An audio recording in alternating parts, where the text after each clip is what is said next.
And here we are.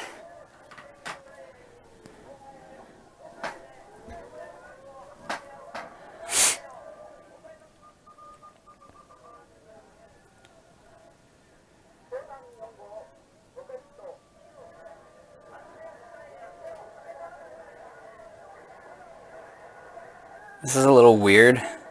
Is this some sort of flashback?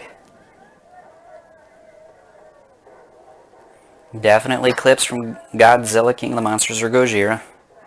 That too. I think that's supposed to be from the hills, but anyone who's seen the Japanese version of this film knows this is actually on the island. That's from the island too.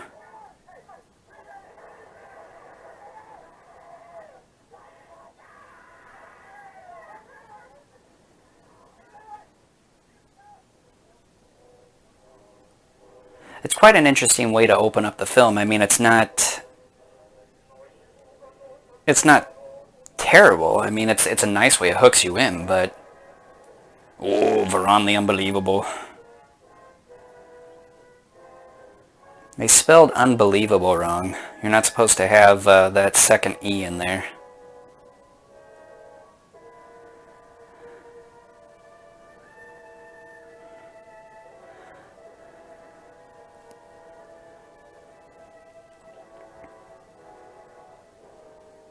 I didn't realize with this particular production how many Americans that they had involved with this.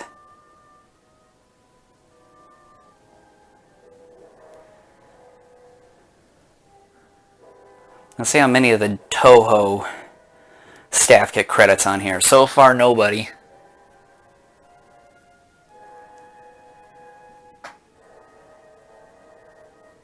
Wow, all of a sudden, that was strange. Like oh, I just forgot the term. It doesn't matter. The screen size changed.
Such terrible pan and scan. I mean, she only covers, what, like 1/16 of the screen there.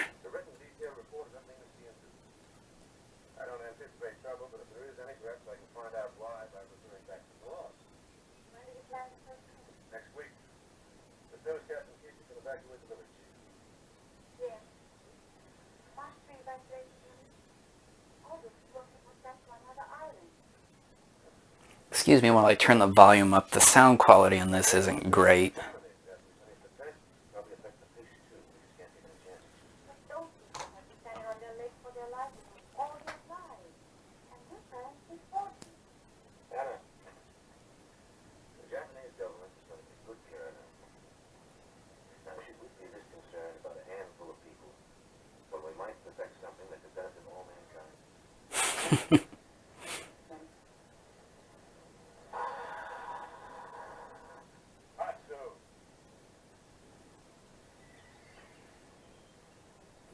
Great.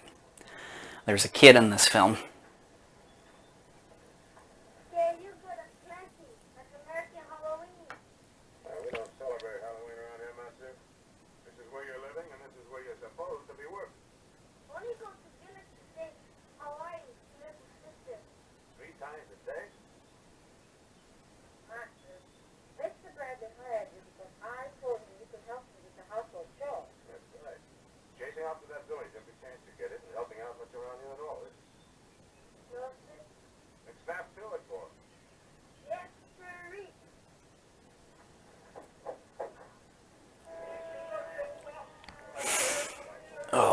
This could be a slog.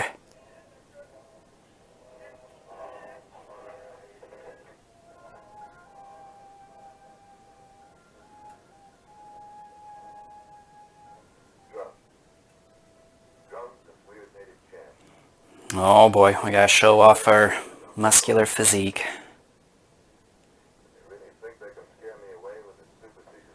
I wonder if Myron had to talk to the director and be like, look, dude, I've been working out. I'd like to at least get a moment in the sun here.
That's it? The guy just disappears off camera?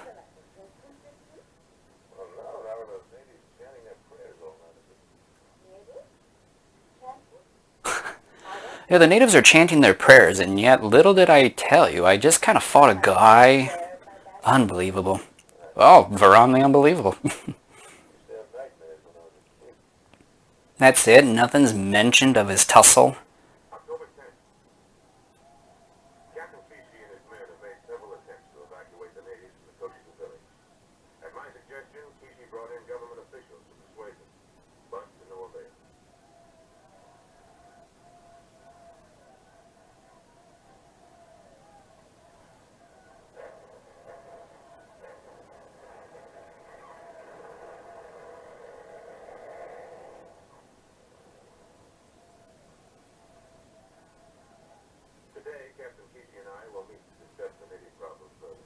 The native problem.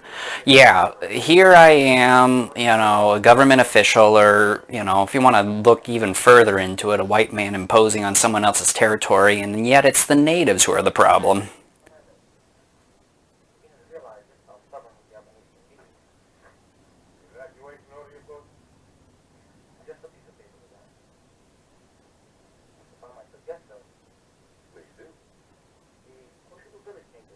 They just trying to get as many pokes in at the Japanese as possible.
This is definitely a dated film. Once we bring in armed troops, then they will understand that we mean business.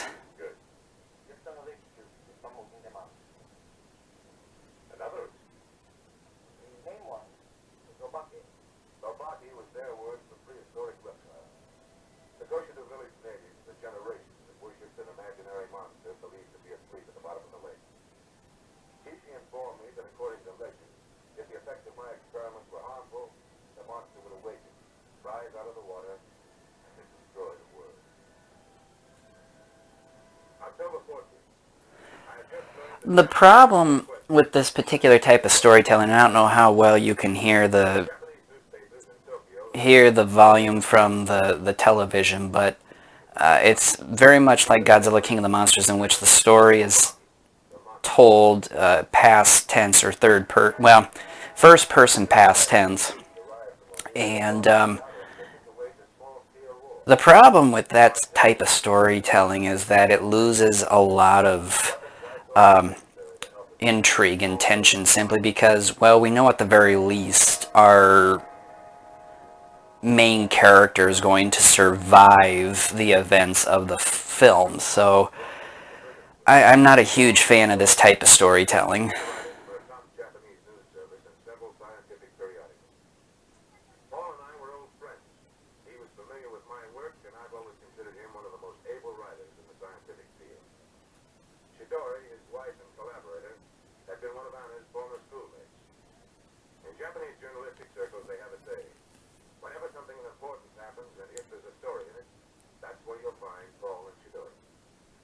That's quite a saying there.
What is he even taking notes of? Those crates have been there for God knows how long. I mean, what? Taking inventory? This is so stupid.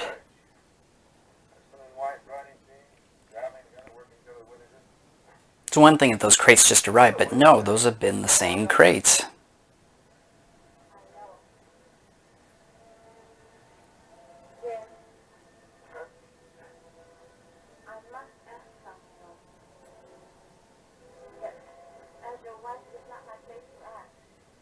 As your wife, it's not my place to ask. Oh my gosh, how dated this thing is.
Well, yeah, he is a cold-hearted tyrant.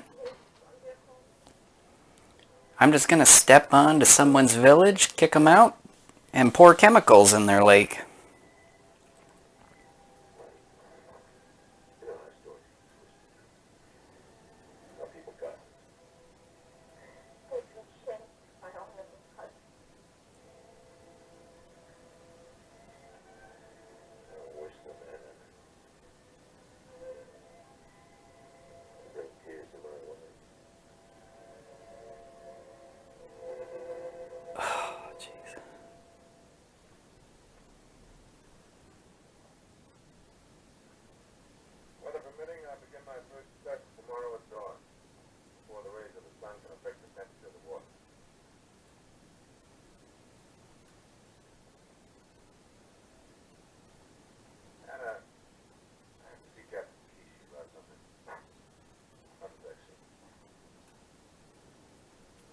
There's not proper setup, or at least setup that makes any of this interesting.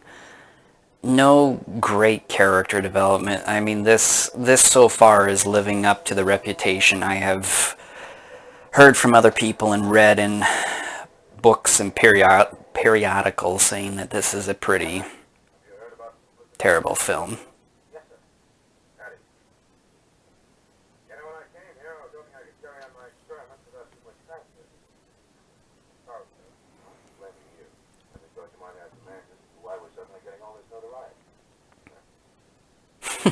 Here, have a smoke and forget about it.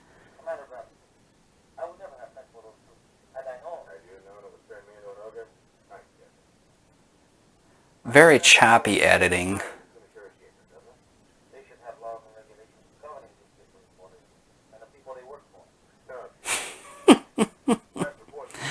Oh man, these people are terrible.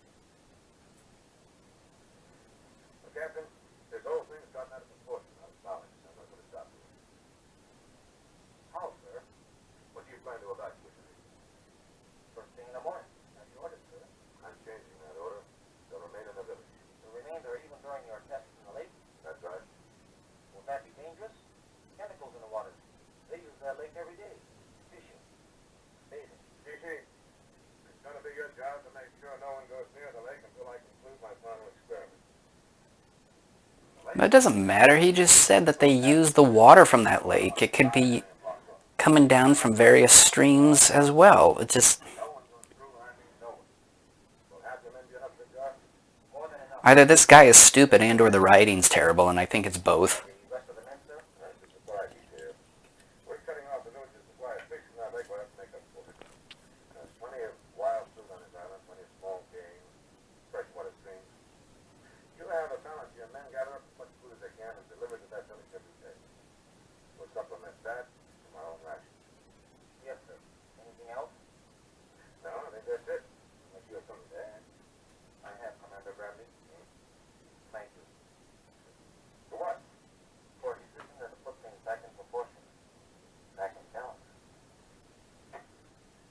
Thank you for putting things back in balance as you go ahead and contaminate the local natives' lake.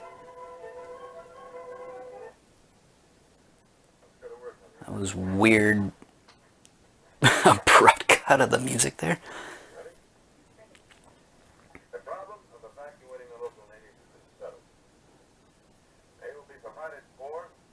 Let me give a proper pose here.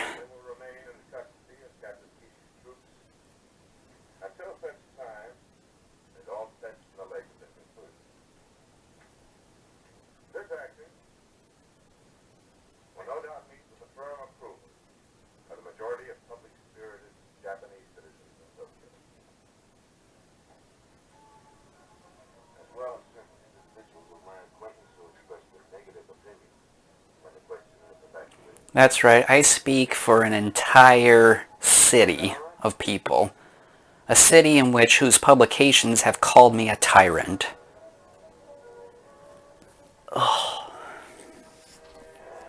This is awful.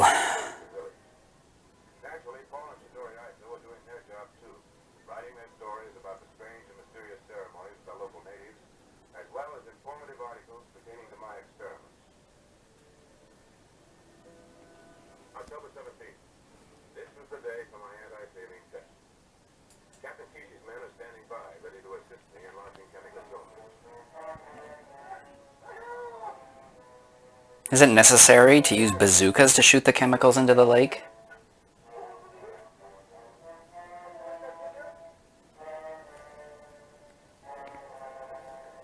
Can't you just walk up to the lake and put them in? We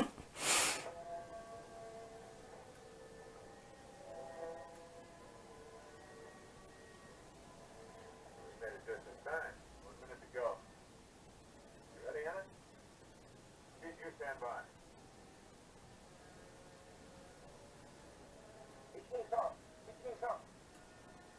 Ready, Commander. Hannah, cylinder trajectory 45 degrees, point of impact center of lake. Detonating charges on cylinders set to go at 20,000.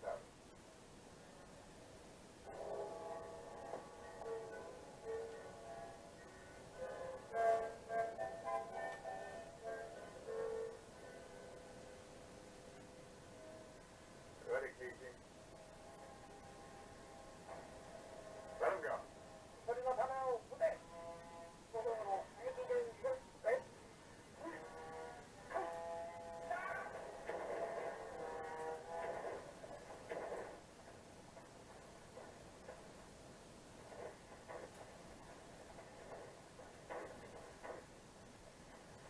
Point of impact perfect.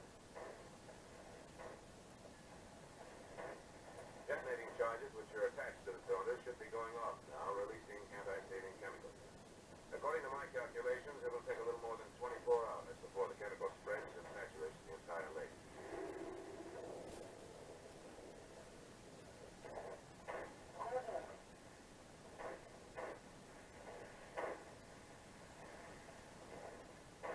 Thanks, Captain.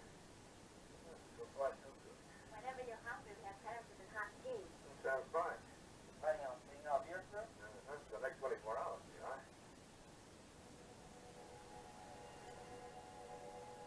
Hannah. Done. There's visual evidence that anti-saline chemical, after having merged with salt water, has toxic effect on fish.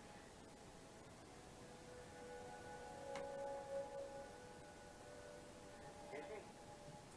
Now, do you understand how important it is to keep everybody away from that lake? Yes, sir. I think that's it for today.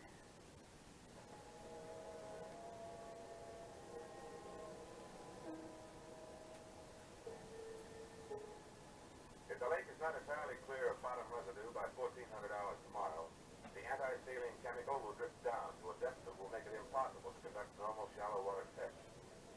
If such is the case, I have no alternative but to launch more chemical cylinders. Fortunately, I have an additional supply in the harbor warehouse if it needed. So far, I have taken 5 specimens of lake water. The analyzed results have been negative. Now it's time to compare another.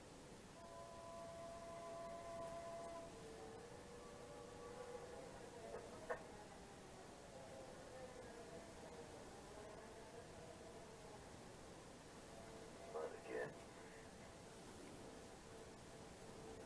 Mud and sand. Every hour for 6 hours, I take a specimen of water under that lake, and all I get is sediment.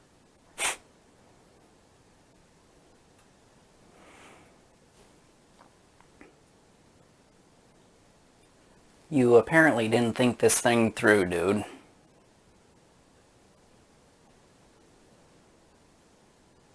Sorry. Guess I've been pushing this thing too hard, setting my hopes too high.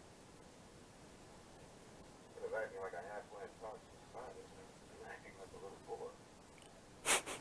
And you're I'm happy.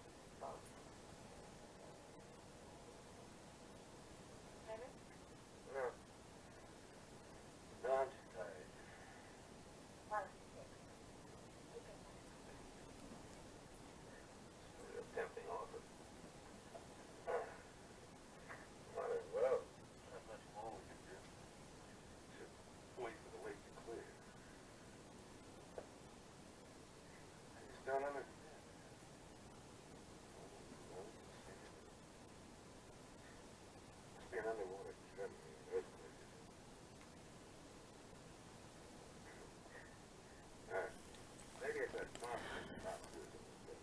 This is just too much.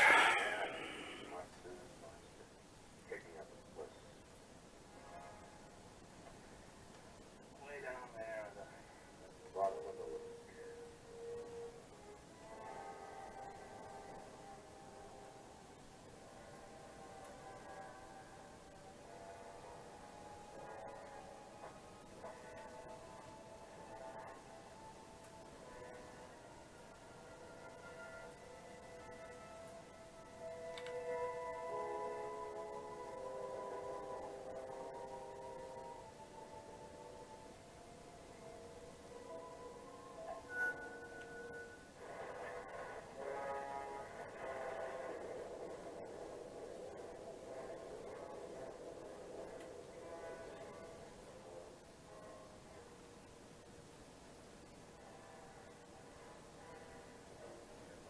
They have a lot of them, these islands.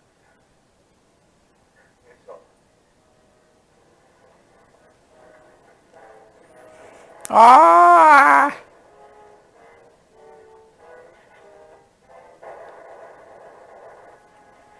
As we all know, our rifles and handguns are going to be very ineffective. And as a result, everyone's going to say, hope is lost. That's Becky. You expecting a knife, sir? Yes. Fired every shot. You see, this doesn't make sense. No, we hear shots. All right, shortly after. To find one of your men like this, no visible marks of violence. This expression. I almost swear he died of fright.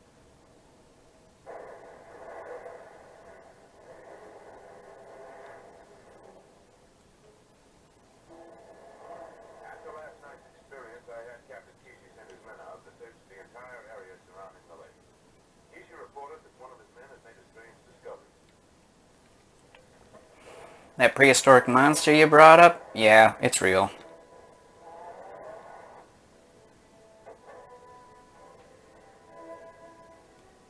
I have no idea what caused it or how it came to be. I only know it looked something like a gigantic footprint. A man of science draws the line between fact and fiction, but these facts are unparalleled in my experience.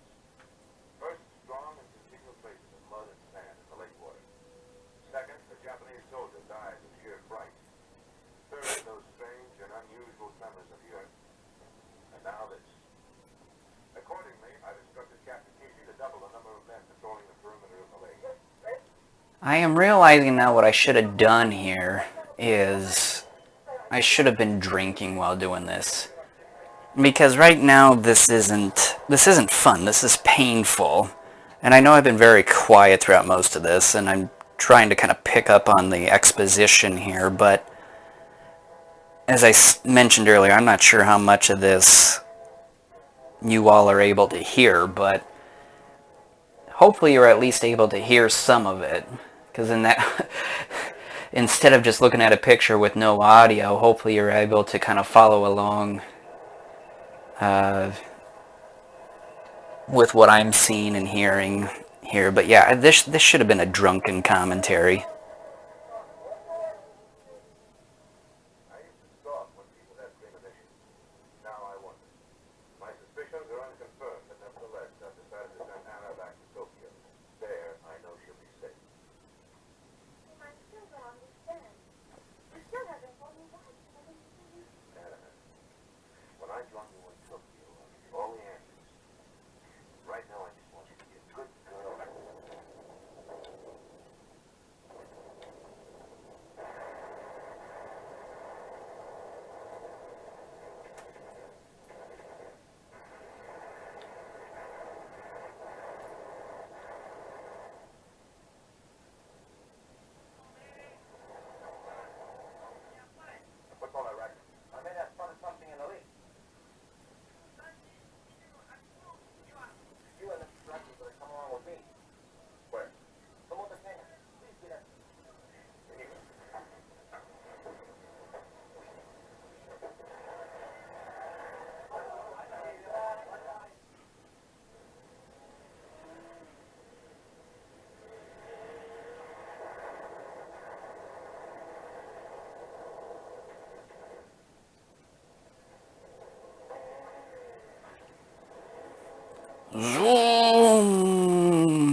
All of a sudden, everything looks barren on an island that, throughout much of the film up to this point was shown to have lush foliage.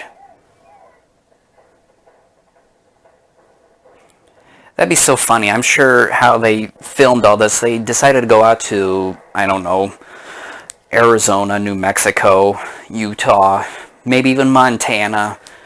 And, oh, look, this would look pretty good. There's all this open space for us to just vroom our Jeep around simply because we can. And who gives a shit whether or not it actually matches up with the film?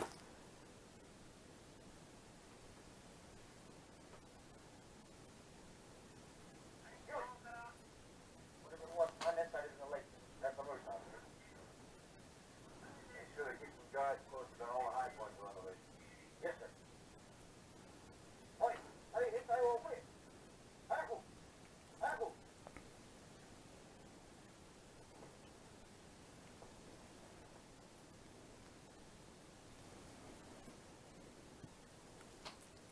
$5 now. If there is anything in that lake. Why don't you finish it, Captain? What do you want me to say?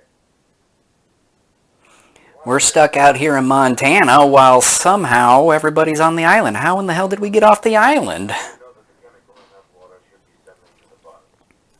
I have no way of knowing what effects it could have on any living creature. I wonder how much he got paid to do this.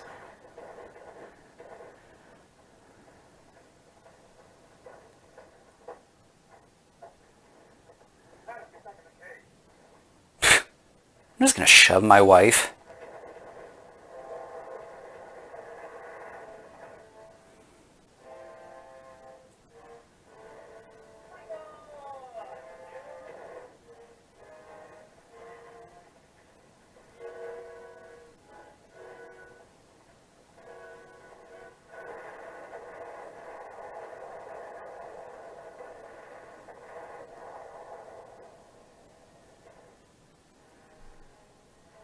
Let's get back.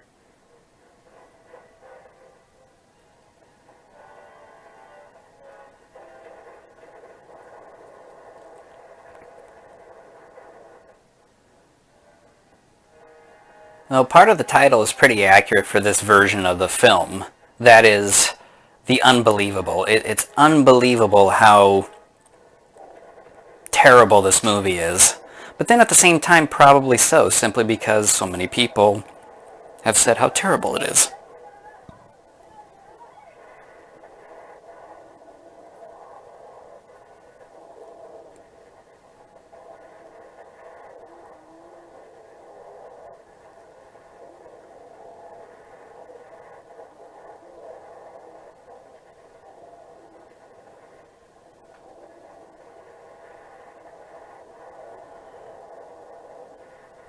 Some of those explosions I don't think were a part of the original film. I don't recall that anyways. It's been about 2 years since I've last seen this movie, but I don't, even though the Japanese film is far from perfect, and a lot of it has to go to the fact, I believe it was ABC who originally went in with Toho on the production of this film, and then last minute pulled out, so therefore Toho lost half, if not a little bit more than half of their financing for the film. So Toho just went ahead and decided to produce the film anyways. And yeah, the Japanese film, a lot of scenes are shown, but still, it still was a semi-competent film in many ways. I mean, it isn't Honda's greatest work or anything like that, but it's certainly better than this travesty. We're going to continue to show footage from the first part of the film.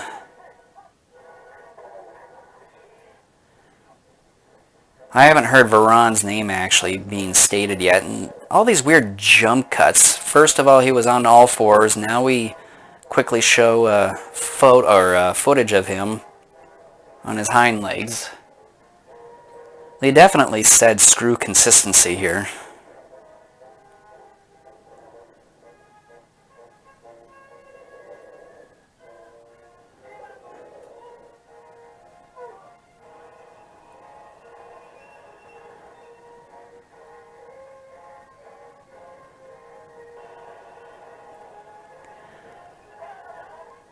Anyone who has listened to our podcast knows I'm not a huge fan of subtitled films simply because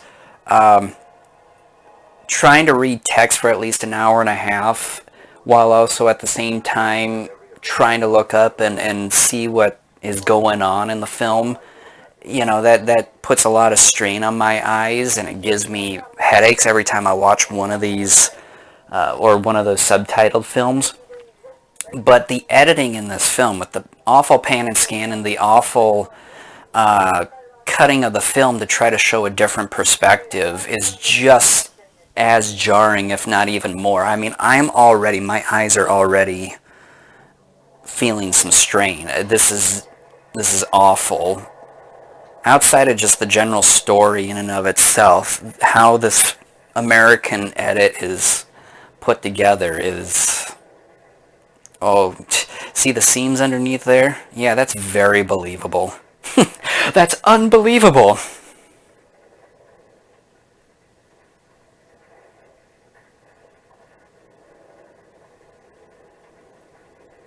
I wonder if they were conscientious as far as, what they were doing really was bad. And like I said, I'm not sure what the budget was for this Americanized edit. I know it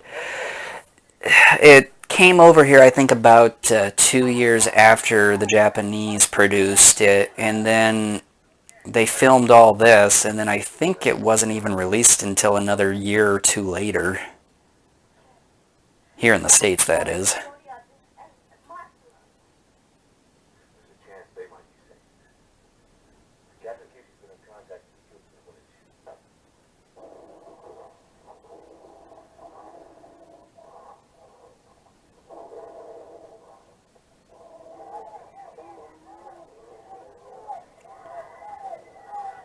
The sounds they're making Varan make, those I think were put in by the U.S. studio.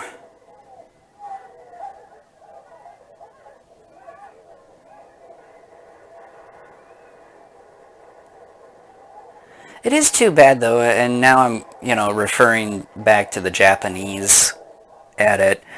This film, like I said, it's far from perfect. And, there were seams showing, and the lack of financing, the way ABC just pulled out the last moment and all that. But also Toho has to be, they have to be blamed to some extent too, because they weren't going to make up for that loss. But, this village destruction sequence, I mean, it's mildly entertaining. I'm sure if you were a child watching this would suffice as far as fun, if not great monster action. But as an adult, it's like, okay, this is mildly entertaining. But then when they go to Tokyo, if I remember correctly, all the real destruction sequences were taken straight from Gojira. I don't think anything was really new outside of just Varan hanging out there on the airport runway and having some explosions occur around him.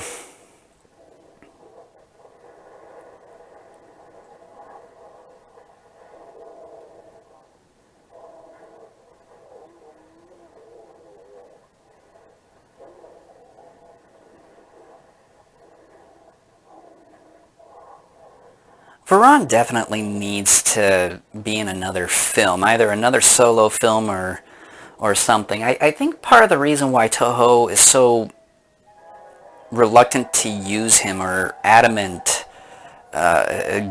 in not using him, is because this film didn't do well in Japanese theaters. I don't think it was necessarily, if I remember correctly, I don't think it was a total bomb, but yeah, it definitely didn't do as well, obviously, as they had hoped. But at the same time, Varan never got a proper treatment. I mean, this movie is the best we're ever going to see Varan up to this point in Kaiju cinema history, and of course, he got very bit moment in Destroy All Monsters, and then obviously Shusuke Kaneko wanted to use him in the original story for GMK, but Toho obviously was like, no, Mothra and Ghidorah, we want to use them again.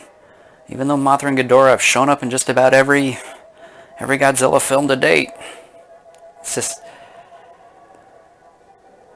why don't we see some other kaiju here? I know it's all about the money. That's the reason why Toho makes the decisions that they do. But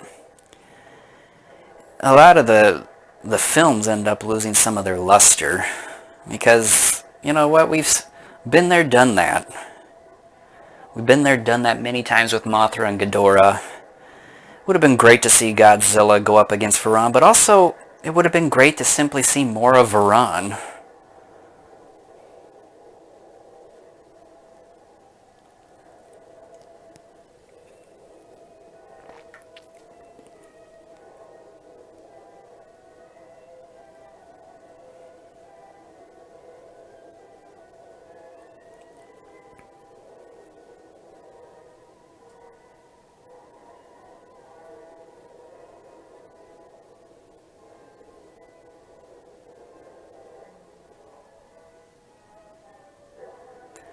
Although I will say the music used for this American edit, which I'm sure is stock music, it certainly sounds like it, isn't too bad.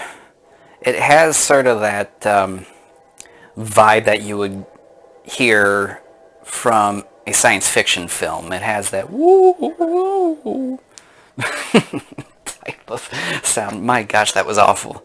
You might catch my drift, and like I said, I don't know, maybe you can hear a little bit of it too, but it's the sort of music, the type of music you would hear from an alien invasion film here in America.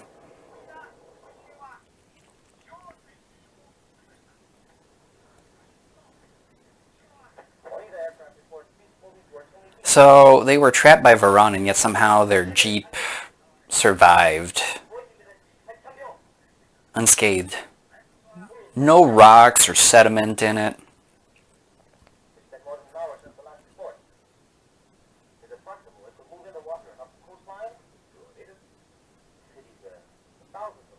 What can we do to stop it? That's radio report had it moving out to sea. Hasn't been tried to catch. Means it could be headed anywhere. Back here. Oh man, I have to see how much more of this there is. I am having a difficult time. An hour 7. We're already 40. We're 44 minutes in. It feels like we've already been at it for an hour at least.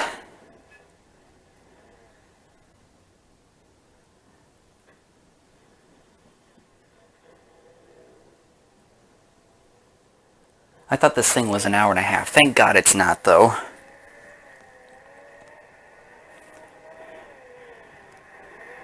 Alright, Myron, I want you to do a wheelie over here, and I want you to flip the damn thing over on this hill.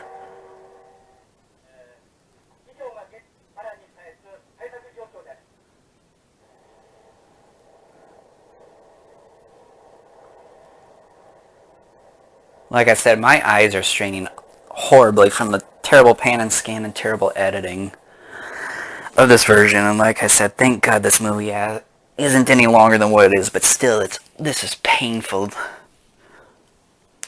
This is really painful still.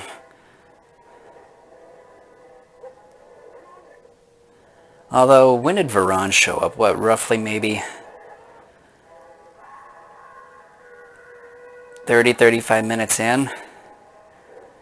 I guess if that's the case, I can make the argument that, you know, the final 40 minutes or so are filled with some pretty decent action with only a few brief moments of non-action. So I guess maybe there's something to be said for that.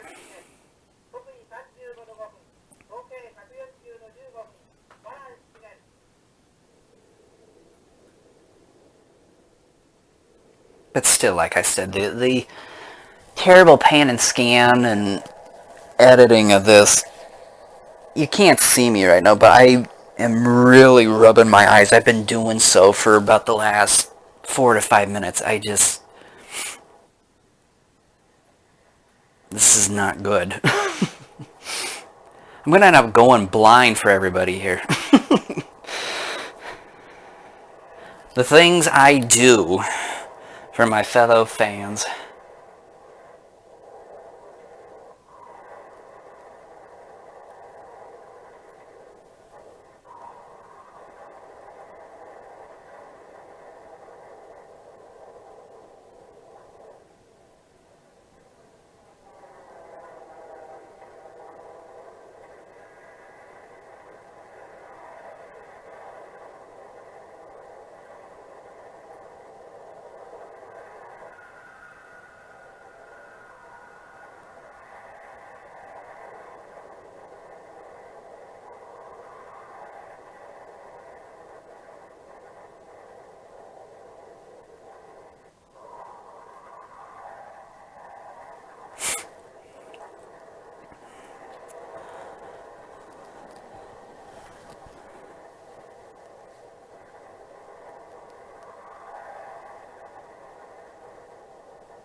That's pretty neat.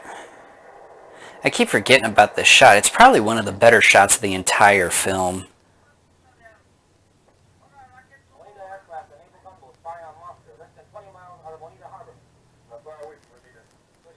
The Japanese DVD of this film, which was released by Tokyo Shock, gosh, when was it? That was, I want to say it was spring of 2006 when that came out. So it's been around for, what, 12 years? I think there's a commentary on that. If so, I have yet to listen to it. It would be great to listen to that. I know there was a documentary on there, and I think we mentioned it on our G-Fest podcast, where it was about Keizo, how they went about creating the carapace of Varan. And, you know, I had never watched that before either. Watching that documentary at G-Fest was the first time I had seen that. And I think with some of those Tokyo Shock DVDs, I definitely have not listened to some of the commentaries on those particular releases, and I have not seen every documentary on some of those either.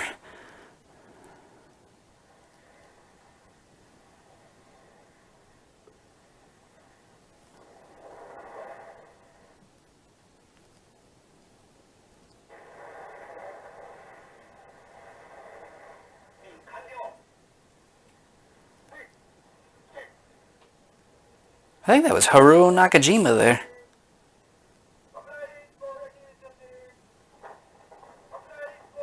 Oh, I remember this particular audio from the Japanese version. It's repeated so often that it gets stuck in your head for a good day.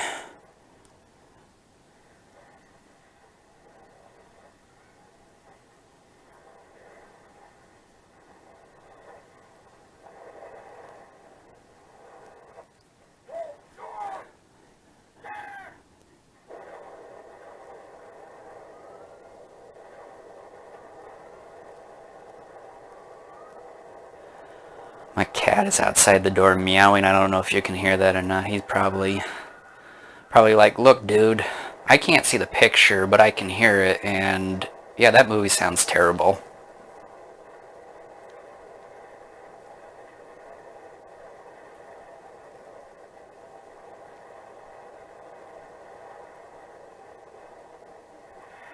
Wow, that battleship, I've never noticed that before. You see how fast that thing was moving?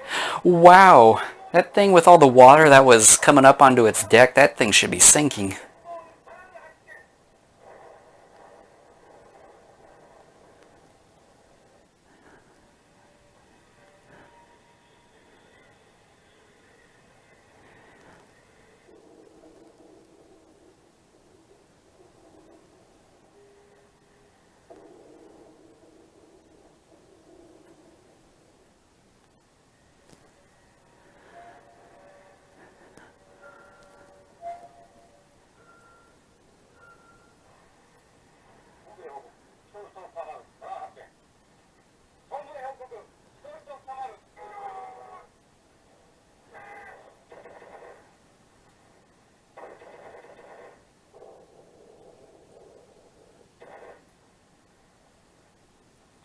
Yeah, in the Japanese edit, during one of these depth charge scenes, it was said that, as you can see from the explosions there, obviously there's a pane of glass in between the camera and what's going on with Nakajima in the suit there.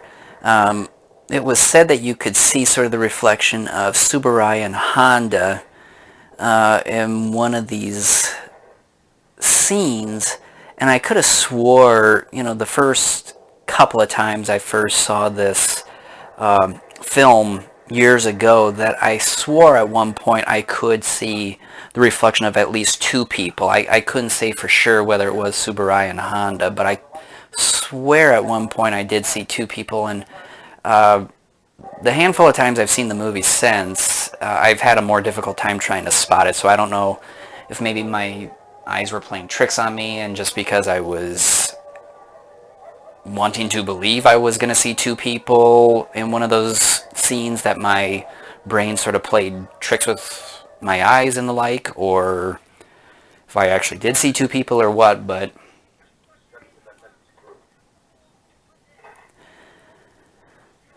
it's the lone American off on the island, and yet he's going to somehow save the day when the entire self-defense force can't.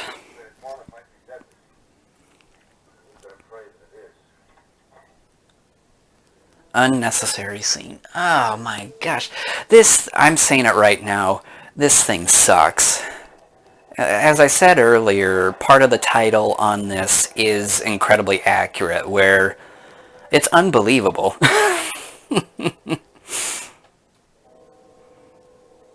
This is terrible.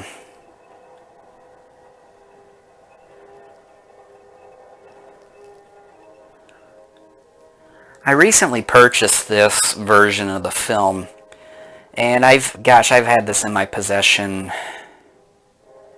I've had this in my possession, I think, for about 3 weeks now as of this recording. And, I don't, first of all, I don't watch the Japanese version all that often anyways. As I stated earlier, I just have an issue with movies that are strictly subtitled, just with eye strain issues that I have when I watch those kinds of films. But at the same time, the Japanese film isn't all that great anyways, but I guess too, now that I think about it, as great of a movie as Gojira is, I don't watch that film a whole lot either, once again, because of the whole subtitle issue. But,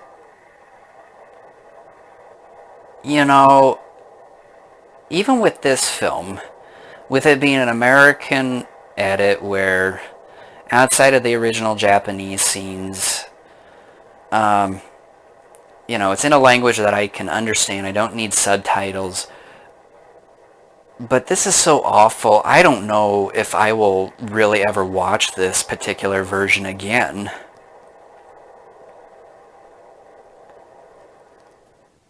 I mean, the Japanese edit is head and shoulders above this. It's like the difference between the New World Pictures version of Godzilla, or the Return of Godzilla, otherwise known as Godzilla 1985 here, and the Japanese edit. And I know that movie, the New World Pictures, has a special place in many fans' hearts, and I can understand that. I mean, the dub, anyways, was a pretty fun dub, but that American edit, yeah, it took the heart and soul out of that Japanese edit, and that Japanese edit was spectacular. But man,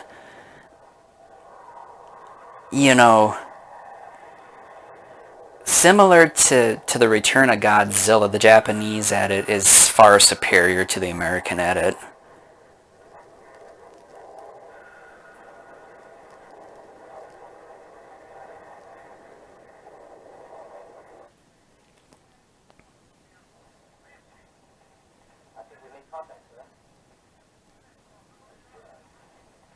Parachute flares have created enough distraction to save our lives.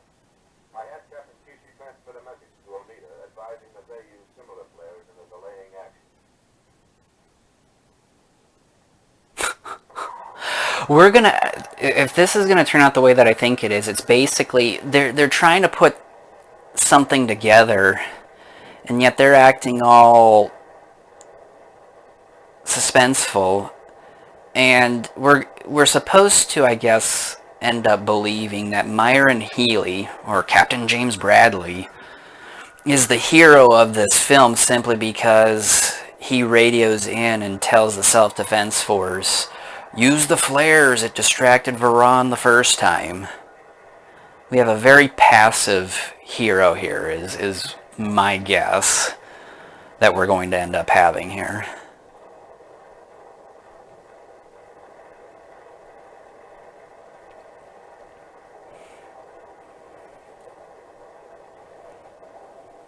I do find it very intriguing, though, and a little interesting that, even in the Japanese cut, like I said, Varan doesn't really go any farther than the airport, but yet you have these sequences that are from Gojira used to basically help illustrate some of the destruction here.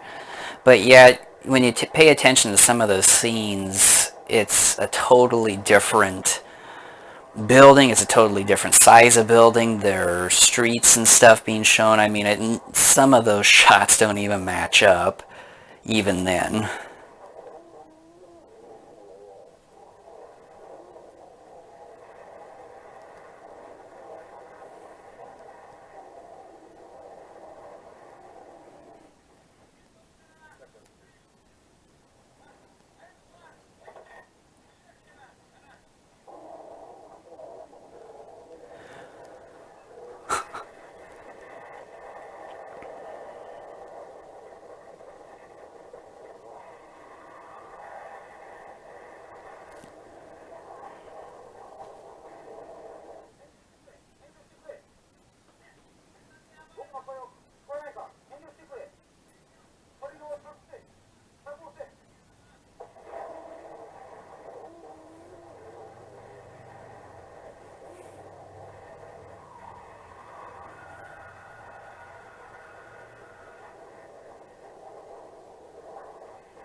Same shot as we saw a couple minutes earlier.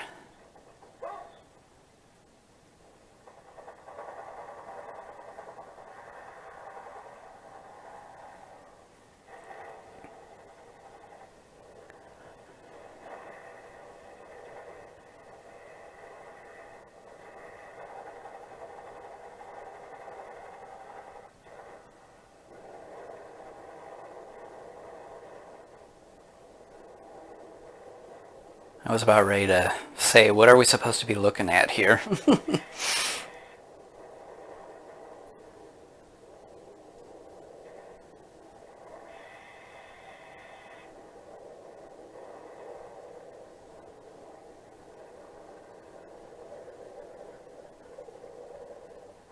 Alright everyone, here's a public service announcement. Just because something sparkles doesn't mean you should consume it.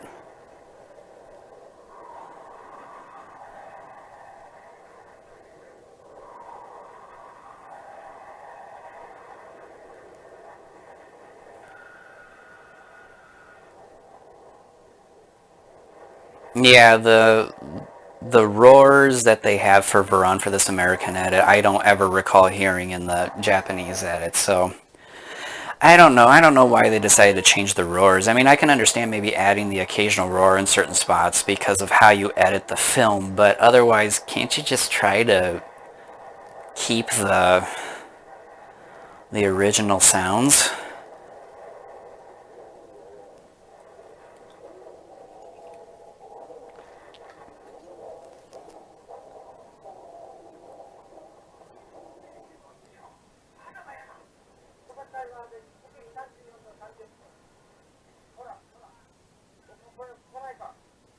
Periodically, I had Casey repeat the message to O'Neill. I wanted to be certain the officials there understood about the chemical in the warehouse and how Paul Iso could put it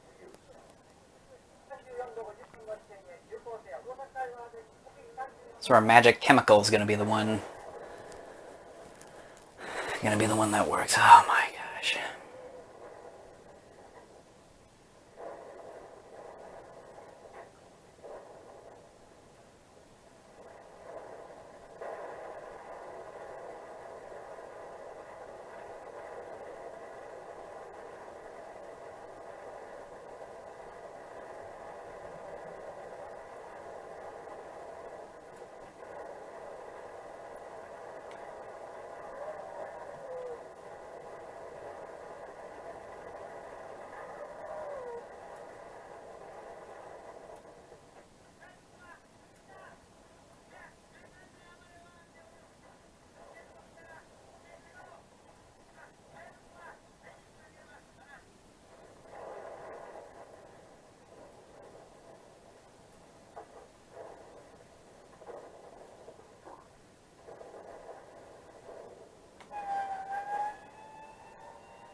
There goes our real hero in the Japanese film.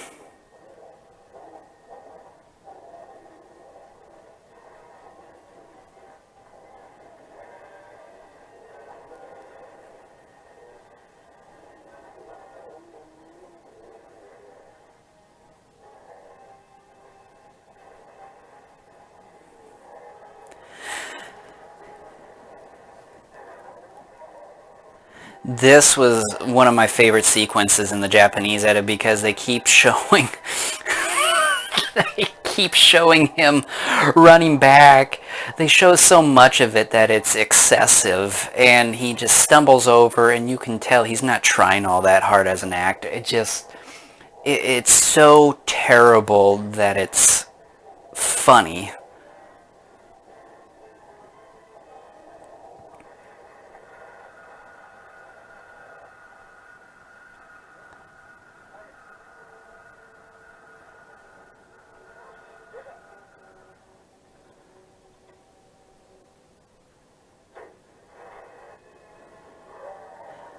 Well, our work here is done. We've neutered the beast.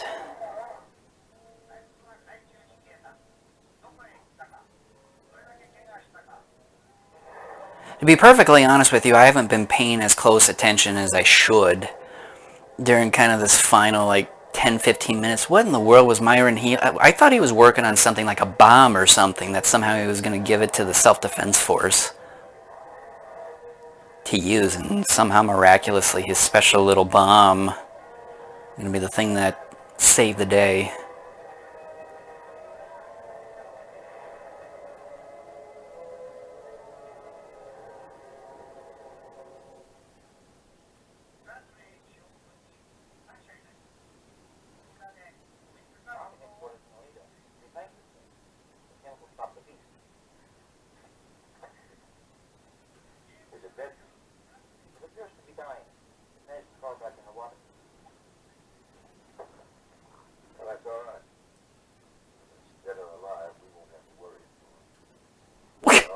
Whether it's dead or alive, we don't have to worry about it anymore.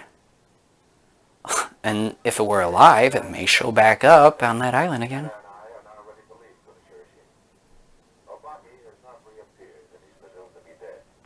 What do they call it, Obaki? So they never actually call it Varan in this cut. This is so dumb. So apparently he and his partner were working on something that never played a part in it, in the actual destruction anyways. He just basically... They thank you, sir. We thank the white man for solving our problems simply because we can't do it ourselves. What a load of bull. So dumb. You have a passive hero. This guy isn't a hero. This movie is so terribly written.